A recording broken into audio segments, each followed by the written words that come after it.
मामा जानी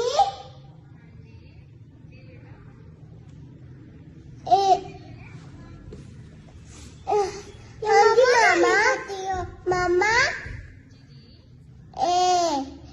आप घर पे क्या कर रहे हो?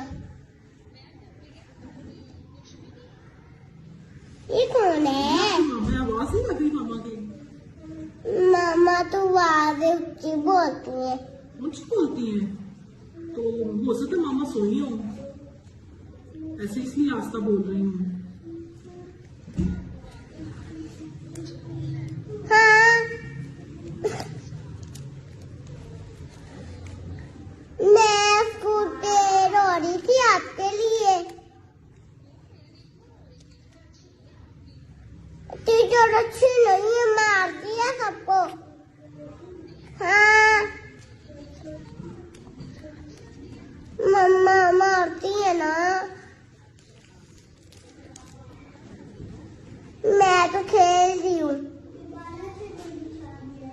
मैं अपने दोस्तों के साथ खेल रही हूँ, अपने दोस्तों के साथ।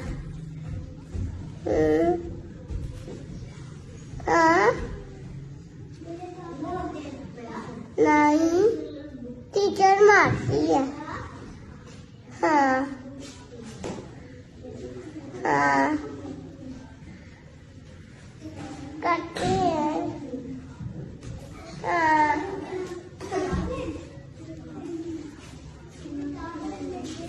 मम्मी ना ऊंची आवाज से बोलो।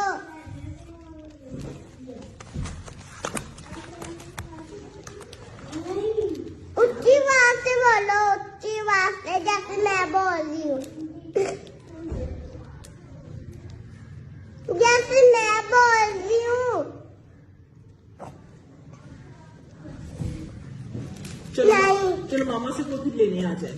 मम्मा फिर आप मुझे लेने आ जाओ। चलो अल्लाह हाफिज बोल दो फिर, ठीक है? अल्लाह हाफिज। चलो वेरी गुड। इतना